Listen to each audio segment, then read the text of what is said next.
En el año 1886, el científico francés Gaston Maspero realizaba su trabajo habitual, sacando momias de los sarcófagos de un museo, examinándolas y tomando las notas necesarias. Sin embargo, el contenido de uno de los sarcófagos asustó incluso al experimentado científico. Así que, a primera vista, era un sarcófago completamente anodino. Sin embargo, fue lo que llamó la atención de Gastón. Normalmente, la caja funeraria de los faraones egipcios y otros nobles llevaba todo tipo de marcas, que daban una indicación aproximada de la persona a la que pertenecían los restos. Sin embargo, este sarcófago no llevaba ninguna marca. Más extraño aún, el cuerpo estaba envuelto en piel de oveja, que los antiguos egipcios consideraban impura.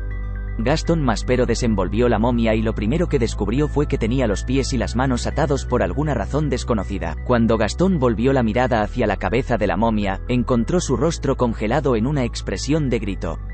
Debido a las extrañas ropas, las manos atadas y la expresión demacrada, los expertos supusieron que el hombre había sido envenenado o posiblemente torturado antes de morir. La verdad tardó algún tiempo en salir a la luz, ya que los científicos encontraron muchos restos similares en el proceso de investigación posterior.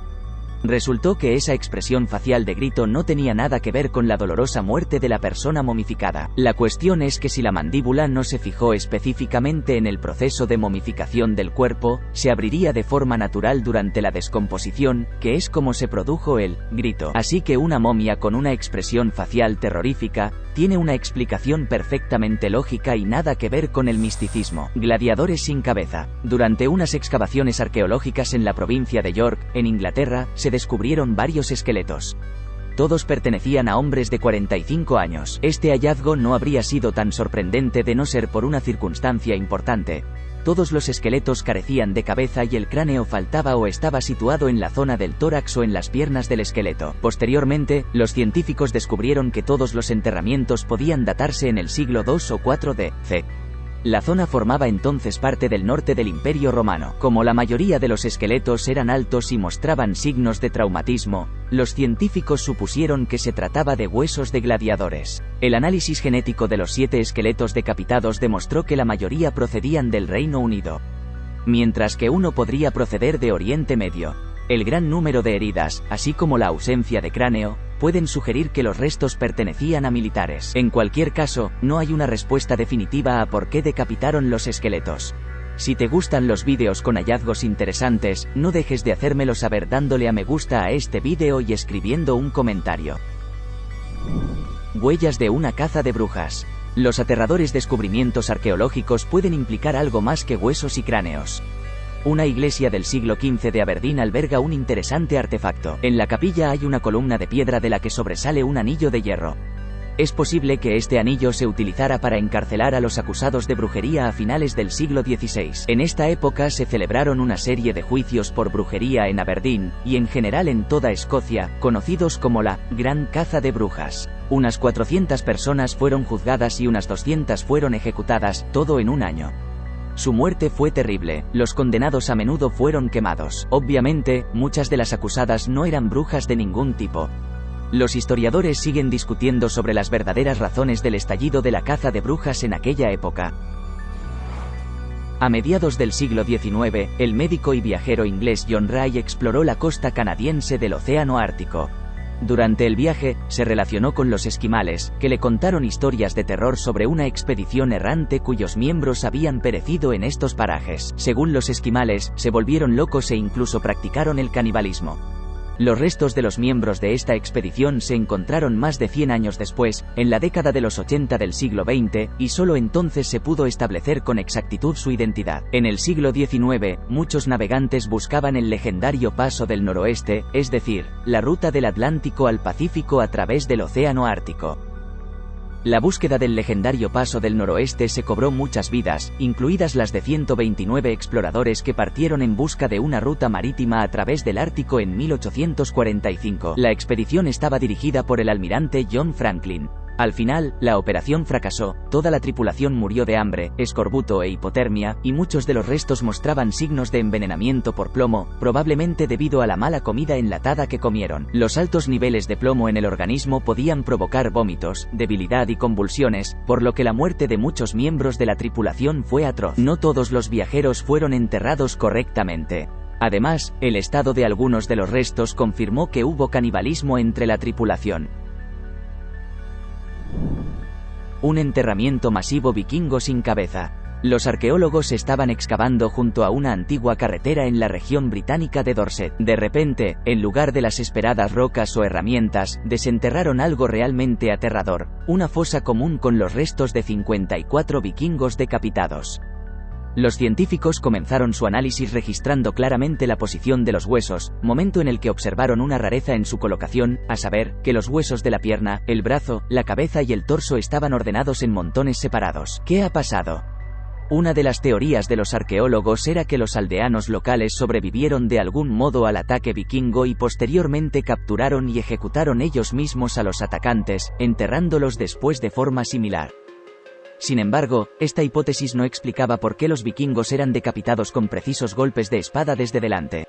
Si se hubiera tratado de una ejecución, los golpes se habrían asestado por detrás. De hecho, los propios arqueólogos revisaron posteriormente su teoría, sugiriendo que esto podría haber ocurrido porque los vikingos fueron víctimas de algún ritual de sacrificio inusual. Sin embargo, no se menciona que se practicaran rituales de este tipo en la zona en aquella época, por lo que la verdadera razón de esta fosa común está por ver. En la década de 1980, una expedición exploró cuevas montañosas en Nueva Zelanda y en una de ellas encontraron algo que parecía una pata de dinosaurio. Resultó que la pata y los huesos pertenecían a un ave no voladora extinguida llamada moa. Hace unos 700 u 800 años, los moa se extinguieron en Nueva Zelanda, pero hasta entonces habían vivido en tierra firme durante muchos millones de años. Los científicos creen que los antiguos moa evolucionaron hace más de 15 millones de años. Este hallazgo concreto, encontrado en una cueva, tiene más de 3000 años y está perfectamente conservado. Por cierto, los moa son la única especie de ave que no tenía alas.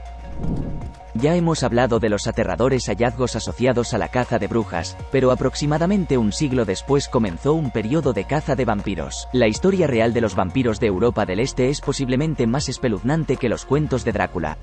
Alrededor del siglo XVII, en Polonia, algunas personas eran enterradas con hoces alrededor del cuello o con piedras metidas en la boca. Estas precauciones se tomaban para asegurarse de que los muertos no resucitaran en forma de vampiros, que los lugareños creían que volverían para seguir chupando sangre.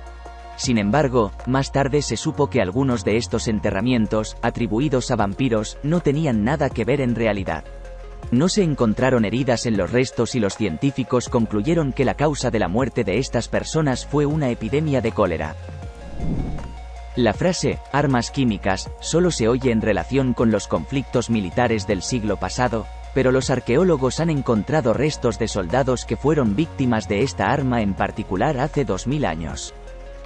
Durante el asedio de la ciudad de Siria, entonces controlada por el Imperio Romano, los soldados persas excavaron túneles bajo las murallas y quisieron utilizarlos para socavar los muros. Los romanos tomaron represalias excavando sus propios túneles para interceptar a los persas, pero estos les oyeron llegar. Algunos arqueólogos creen que los persas prepararon una terrible trampa, una nube de humo químico venenoso que disolvía literalmente los pulmones de las víctimas. La localización de los restos de guerreros ha llevado a los investigadores a esta hipótesis. Ya antes habíamos adivinado que las batallas antiguas eran especialmente brutales, pero casi nadie pensaba que lo fueran tanto. En el año 2010, unos investigadores descubrieron los esqueletos de una familia de neandertales en una cueva de España. Pero lo que hace que el hallazgo sea especialmente aterrador es que los restos mostraban signos de canibalismo. Es probable que los neandertales cuyos restos encontraron los investigadores fueran víctimas de otro grupo de neandertales. Los arqueólogos se inclinan a creer que hubo casos de canibalismo entre los neandertales en tiempos difíciles. Todo esto ocurría antes de que la zona estuviera habitada por humanos. Los neandertales pueden pertenecer a la especie humana, pero no son nuestros antepasados directos. Por cierto, aunque el tamaño de su cráneo y cerebro era mayor que el de los humanos modernos, su capacidad mental era mucho menor. Los arqueólogos encuentran pruebas de sacrificios humanos en todo el mundo, pero un ejemplo, hallado en el año 2008, parece especialmente extraño. En un antiguo edificio de la actual Siria, los arqueólogos hallaron huesos humanos y de animales extrañamente dispuestos. 3 esqueletos humanos yacían uno junto al otro. A juzgar por el inusual daño esquelético y otros detalles, los investigadores identificaron uno de los esqueletos como un posible acróbata antiguo. Los científicos, tras estudiar detenidamente los hallazgos, han sugerido que los restos pertenecían a un grupo de antiguos acróbatas que fueron sacrificados para detener una catástrofe natural. Tal vez estas personas se sintieron defraudadas por el hecho de ser personajes famosos de su época. Sus contemporáneos decidieron que si los sacrificaban, sería lo más eficaz posible. Uno de los misteriosos hallazgos de los arqueólogos son las llamadas figurillas Kimball de la antigua civilización. Estos artefactos se encontraron en el territorio de la actual Colombia. Las más notables son las figurillas de joyería en forma de aviones. Cuando se descubre que fueron creados hace 2000 años, el hecho se convierte en algo realmente asombroso. Es decir, están tan adelantados a su tiempo que algunos creen que su creación fue inspirada por extraterrestres o incluso por viajeros del tiempo. La razón por la que estas teorías no pueden descartarse es que si estas figuras se recrearan al tamaño de un avión real, en teoría podrían volar. Sin embargo, la mayoría de los científicos se muestran escépticos ante esta idea. Se inclinan a creer que las figuras aladas de los Kimball eran representaciones estilizadas de aves, lagartos, anfibios, peces voladores e insectos típicos de la región. No olvides darle a me gusta al vídeo si te ha parecido interesante. Suscríbete al canal, haz clic en la campana para estar al día de los nuevos vídeos y, por supuesto, deja tus comentarios debajo del vídeo.